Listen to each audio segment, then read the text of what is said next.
안녕하세요. 축구 전문 기자 한준입니다. 올여름 이적 시장 기간 동안 주목할 만한 빅네임 영입이 없었던 토트넘 허스퍼가 2024년 여름 이적 시장 프리미어리그 최고액 영입을 깜짝 발표하며 개막전을 앞두고 전력 보강에 성공했습니다. 레스터시티와의 2024-2025 시즌 프리미어리그 1라운드 경기를 일주일여 앞두고 있는 8월 10일 토요일에 초대형 계약을 발표한 것인데요. 영국 내 주요 언론에서는 마침내 토트넘이 지난해 여름에 떠난 해리 케인의 대체 공격수를 찾았다며 더 이상 손흥민 선수가 공격을 혼자 책임지지 않아도 될 것이라며 손흥민 선수의 새로운 파트너가 될 수 있는 솔랑키에 대해 기대를 보내고 있습니다. 토트넘의 솔랑키 공식 발표 내용과 더불어 계약 세부 조건 그리고 세계적인 스포츠 웹진 디 애슬레틱이 정밀하게 분석한 영입생 평가 컬럼 풀버전 해설까지 총정리해드리겠습니다.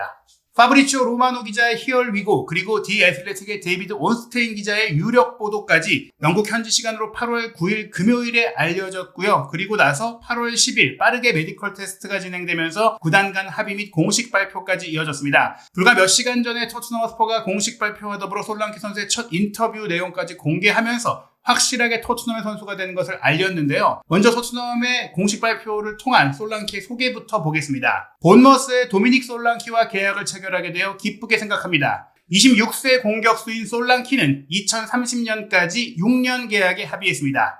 도미닉 솔랑키는 첼시에서 커리어를 시작해 여러 유소년 팀의 성공에 핵심적인 역할을 하며 성장했습니다. 인상적인 활약을 펼쳤던 첼시 유망주 솔랑키는 2014년 10월 UEFA 챔피언스리그 마리보르와의 경기에서 첼시 1군 데뷔전을 치렀고 당시 기준 첼시의 역대 최연소 챔피언스리그 출전 선수로 기록된 바 있습니다. 이어 2015년 8월에는 네덜란드 클럽 비텟의 아르넴으로 임대되어 모든 대회 26경기에 출전해 7골을 넣었습니다. 결정력이 좋고 또 인상적인 공격수였던 도미닉 솔랑키는 네덜란드 리그 임대 이후 첼시로 복귀했고 2017-2018 시즌을 앞두고는 리버풀로 이적했습니다. 다음 달에 곧바로 리버풀 데뷔전을 치렀는데 리버풀에서 활약하는 동안 모든 대회 출전은 27경기였고 2018년 5월에 브라이튼과의 경기에서 프리미어리그 데뷔골을 기록했습니다. 2019년 1월에는 본머스로 이적했고 시즌 후반기 동안 10경기에 출전했는데요. 솔랑키는 이듬해 시즌에도 본머스에서 꾸준히 출전했고 2020-2021 시즌에는 잉글랜드 2부 리그 챔피언십에서 클럽 공동 최다 득점자로 시즌을 마무리했습니다. 그리고 2021-2022 시즌의 솔랑키는 46경기에 출전해 29골을 기록하며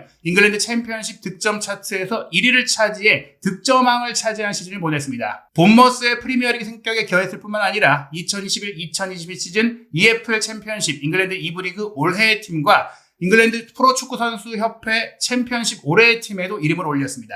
즉 선수들이 인정한 선수로도 이름을 올린 것이죠. 본머스에서 활약하는 동안 도미닉 솔랑키는 모든 대회 216경기에 출전해 77골을 넣었고 특히 지난 2023-2024 시즌에는 프리미어리그 38경기에 모두 출전해 19골을 기록하며 리그 득점 공동 4위에 올랐습니다. 노팅엄 포레스트와의 경기에서는 생애 첫 성인 무대 해트트릭을 기록하며 2023년 12월 프리미어리그 이달의 선수상까지 수상하며 인상적인 활약을 이어갔습니다. 국제 무대에서도 솔랑키는 다양한 연령대에 걸쳐 잉글랜드 대표 선수로 활약했는데요. 2014년에 17세 이하 유럽 챔피언십에서 4골을 기록하며 공동 득점왕에 올랐고 당시 잉글랜드 17세 이하 팀의 우승까지 이끌었습니다. 3년 뒤에는 한국에서 열린 2017 피파 20세 이하 월드컵에서 잉글랜드의 우승을 이끌면서 골든볼을 수상해 대회 최우수 선수로 선정되기도 했는데요. 그때 한국과 인연을 맺은 이후 큰 기대를 받았지만 조금은 어려운 시기를 겪었죠. 본머스 이적 후에 살아났던 솔랑키인데 본머스 이적 전에도 그 기대감에 이어서 2017년에 골든볼 수상에 힘입어서 2017년 11월 웸블리에서 열렸던 브라질과의 친선 경기에 교체 선수로 출전하면서 잉글랜드 성인 대표팀의 데뷔를 빠르게 하기도 했습니다. 공식 발표가 나오기 전에 파브리치오 로마노 기자라든지 온스테인 기자 그리고 그 외에 유럽 내 저명한 기자들이 솔랑키의 계약 조건을 이미 공개했는데요. 특히 토트넘의 내부 사정을 잘 파악하고 있는 로마노 기자에 따르면 6,500만 파운드의 바이아웃 조항이 그대로 지불된 것은 아니고 총액 기준은 6,500만 파운드를 채워줬다라고 알렸습니다.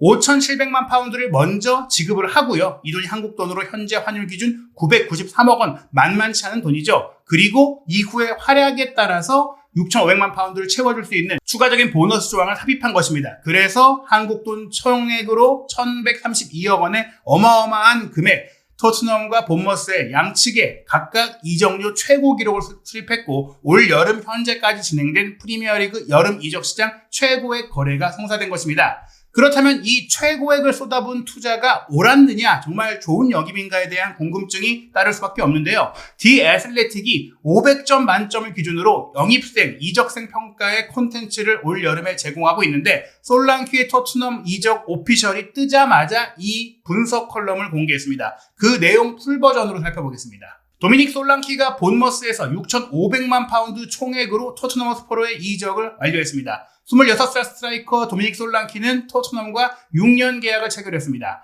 이 계약은 토트넘에게는 클럽의 기록적인 최고 영입 이적료이자 본머스는 매각한 최고 기록의 이적료입니다.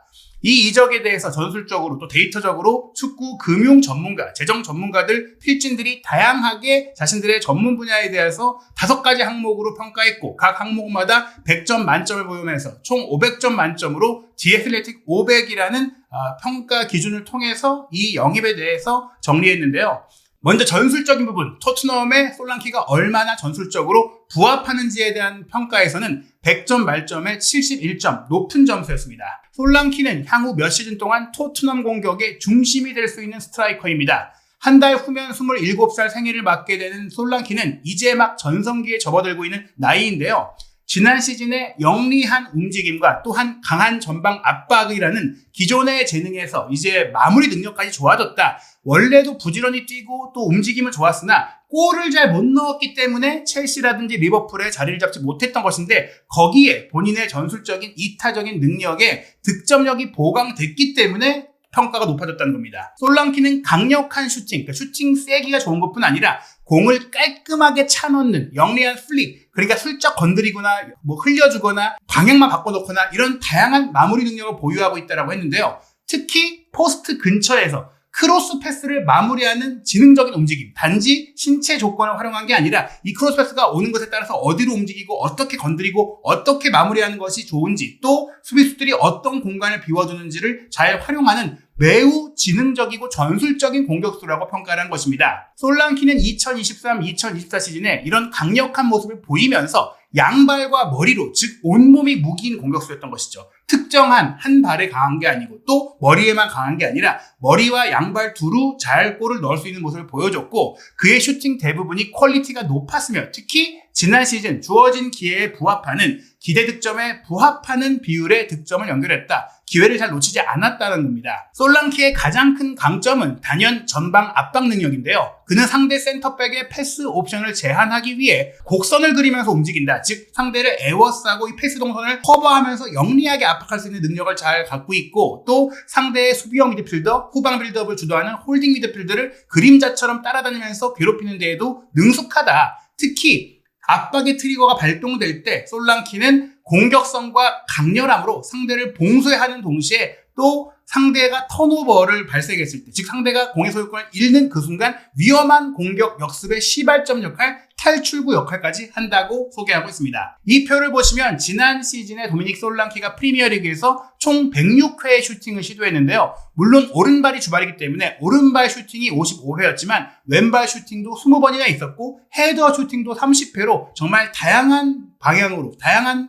모습으로 골을 만들기 위해 노력을 했고 17골을 넣었는데 기대 득점이 17.3골이니까 주어진 기회만큼 만들어냈고 또 슈팅당 기대 득점이 0.16, 즉 16%, 10번 슈팅을 때리면 2개 정도는 골이 될 만한 정말 좋은 슈팅으로 이어졌다는 점에 있어서 무리한 슈팅, 의미 없는 슈팅을 때리지 않는 선수라는 것이죠. 이 장면이 꽤 중요했던 장면인데요. 올해 2월에 있었던 뉴캐슬과의 경기 2대2 무승부 당시에 솔랑키는 뉴캐슬의 중앙 미드필더 숀 롱스태프의 패스가 수비수인 스벤 보트만에게 돌아갈 것을 예상하고 아치형으로 곡선을 그리면서 달려들어 보트만이 댄번 쪽으로 패스를 못하도록 막아냅니다. 그러자 순간 당황한 보트만이 골키퍼 마르틴 두브라브카에게 패스를 하게 됐고 여기서 솔랑키는 압박의 강도를 더 높이게 됐고 두브라브카 골키퍼가 미끄러지게 되면서 쉽게 솔랑키가 골을 넣을 수 있는 압박으로 골 상황을 만들어내는 정말 기가 막힌 장면을 만든 것이죠. 솔랑키의 링크업 플레이 역시 토트넘의 감독인 엔지 포스테코글루 감독이 높이 평가할 수 있는 부분인데요.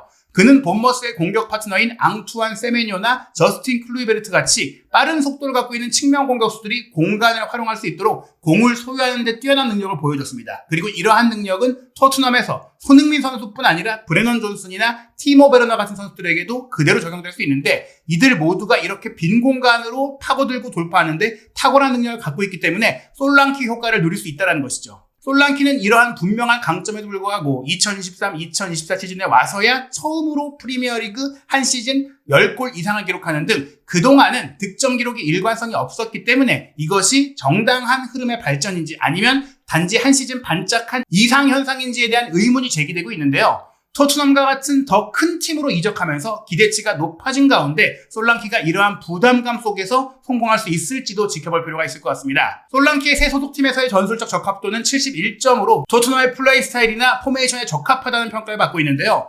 솔랑키는 토트넘이 자주 사용하는 4-2-3-1 포메이션을 이미 경험한 바 있습니다. 약간의 적응은 필요하겠지만 솔랑키의 압박 능력이나 오프 더블 움직임, 링크업 플레이는 토트넘의 공격 패턴과 일치합니다. 결정적으로 솔랑키는 포스테코글루 감독의 전술 계획에 여러 가지 방식으로 부합할 수 있는데요. 중앙 공격수로 뛰거나 아니면 조금 더 깊이 내려와서 가짜 9번처럼 움직이며 공격 동선의 유연성까지도 제공할 수 있습니다. 이러한 적응력은 유동적이고 역동적인 전진 플레이를 선호하고 있는 포스테코글루 감독의 축구에 매우 적합한데요. 또한 솔랑키는 미드필더 및 윙어와 연계하는 능력도 뛰어나기 때문에 팀의 공격 라인 로테이션에도 도움이 될 수 있고, 그의 활동량과 작업 속도, 템포는 포스테코글루 감독의 강한 전방 압박 역시 보완해줄 수 있다. 그래서 좋은 평가, 해리 케인의 대체자가 충분히 될 수 있다는 평가가 나오는 것이죠. 다음은 게임 데이터를 통한 평가, 흥미로운 데이터를 통한 평가인데요. 축구 게임 중에 아주 선수에 대한 정밀한 분석으로 유명한 풋볼 매니저 2024의 데이터에 따라서 솔랑키가 어떤 평가를 받고 있는지 보겠습니다.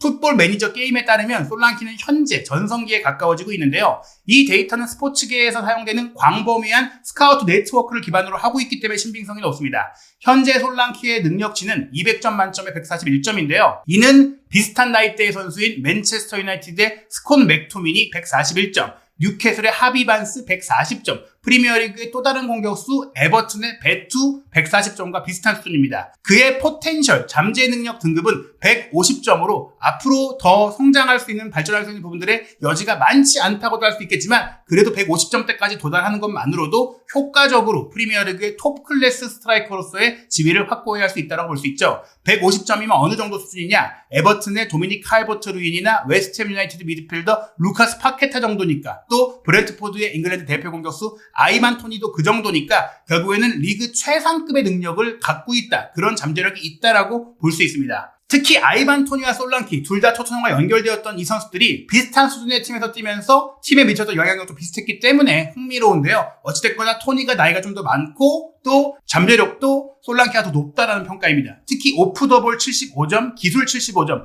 부지런히 움직이면서도 기술도 좋은 솔랑키가 정말 완전체 공격수라고 볼 수 있는 그런 내용이죠. 지난 시즌 활약은 어느 정도였을까도 중요한데요. 100점 만점에 70점입니다. 솔랑키는 19골을 넣었고 3개의 도움을 기록하면서 훌륭한 시즌을 보냈는데요. 이는 2022-2023 시즌에 6득점 7도움 13개의 공격 포인트를 올린 것과 비교했을 때 크게 향상된 수치입니다. 지난해 12월 솔랑키는 노팅엄과의 경기 3대2 승리 당시 이 3골을 모두 원맨쇼로 만들면서 생애 첫 성인 무대 헤트트릭을 기록했는데요. 당시 전후 7경기에서 6골을 넣는 놀라운 활약을 펼치면서 본머스 선수 사상 최초로 프리미어리그 이달의 선수상을 받기도 했습니다. 토트넘이 솔랑키에게 걸었던 도박은 2023-2024 시즌에 보였던 활약이 그의 새로운 한계를 보여준, 이제 그가 업그레이드 됐다는 것을 보여주는 증거인지, 아니면 다시는 반복하기 힘든 일회성 반짝 활약인지에 대한 그 결과로 이어질 텐데요. 토트넘은 전자가 될 것이다라고 믿고 결정했다고 보시면 될 것 같습니다. 또 하나 중요한 것이 가성비인데요. 이 이적료가 합당했느냐라는 부분인데 100점 만점에서 57점으로 조금은 과지출이었다는 평가가 나왔습니다. 독일의 이적시장 전문 매체, 이적평가 전문 매체로 가장 유명한 트랜스퍼 마크트는 현재 솔랑키의 몸값을 4천만 유로로 평가하고 있으니까 유로로 환산했을 때 7천만 유로 이상을 쓴 토트넘이 2배 가까이 오버페이를 했다고도 볼 수 있겠죠. 일단 시장 가치상으로 25점 만점에 13점이니까 절반 정도예요. 솔랑키에게 지출된 금액은 프리미어리그 올 여름 이적 시장 중 가장 큰 금액인데, 잉글랜드 대표팀에서 주전을 차지하지 못한 선수라는 점에 있어서 이 정도의 금액은 좀 크다, 다만 본머스에서 최고의 시즌을 보냈기 때문에 가치가 올라가는 것은 그럴 수 있다고 볼 수 있고, 스쿼드 내에서의 비용, 전통적으로 돈을 많이 쓰지 않던 토트넘이 이렇게 큰 돈을 쓴 경우가 별로 없거든요. 포스테코글루 감독은 이번 영입이 팀의 공격력에 큰 영향을 미칠 것이다. 포스테코글루 감독이 강하게 원했기 때문에 진행이 된 것이고, 남은 3주 동안 이 영입 비용을 상쇄하기 위한 선수 정리 작업이 진행될 거라고 보고 있습니다. 이 계약이 얼마나 감각적이었느냐라고 봤을 때는 솔랑키에 대한 6년 계약은 거액의 이적료로 인해 불가피했다. 즉 앞으로 재판매 가치를 갖기 위해서 계약 기간을 길게 잡아야 했다는 것이죠. 다만 솔랑키도 최고 연봉자 대열에 들 수 있기 때문에 구단 입장에서는 재판매 가치를 담보한 것이기도 하지만 인건비 지출이 높아지는 상황이기도 합니다. 이제 곧 27세가 되는 솔랑키이기 때문에 전성기를 맞이하는 나이인데요. 그래도 최근에 선수들의 활동 기간이 늘어나고 있고, 또 계약이 끝날 때는 33세가 되지만 그 전에 첼시 유스 출신이라는 점, 또 잉글랜드 대표 선수가 될 수 있다는 점에 있어서 재판매 가치가 충분히 있는 선수라는 점에 있어서 아주 큰 패닉바이나 오버페이는 아니라고 보는 것입니다. 이 영입의 리스크를 판단할 때 중요한 것이 부상 이력인데요. 100점 만점에 70점으로 나쁘지 않은 점수가 나왔습니다. 부상 혹은 다른 개인적인 사생활 문제로 인해서 이 계약이 악화될 수 있느냐, 건강 상태 등의 문제를 봤을 때 첼시에서 어린 나이에 두각을 나타냈지만 지금의 수준까지 오기까지는 좀 대기만성형이었다. 많은 시간과 인내가 필요했는데 그 성장 과정이 오히려 이 선수를 좀 침착하고 겸손하게 만들어줬다라고 긍정적으로 보고 있고요. 중위권 팀에서 19골을 넣었던 것 자체가, 프리미어리그에서 이런 활약을 펼친 것 자체가 개인 능력을 입증했고, 또 연계 플레이라든지 다른 선수들에게 기회를 만들어주는 부분이라든지 전방 압박 등 완전체 공격수가 됐기 때문에 매력적인 영입이라고 하면서 프리미어리그 경력이 있는 데다가 지난 4년 동안 발목이나 무릎 부상 등으로 10경기 이상을 한 번에 이제 빠졌던 게 2차례밖에 없다라는 점에 있어서 부상도 많은 편이 아니다. 게다가 인격적인 면, 품성적인 면에서도 높은 평가를 받았기 때문에 위험도는 높지 않다라고 평가했습니다.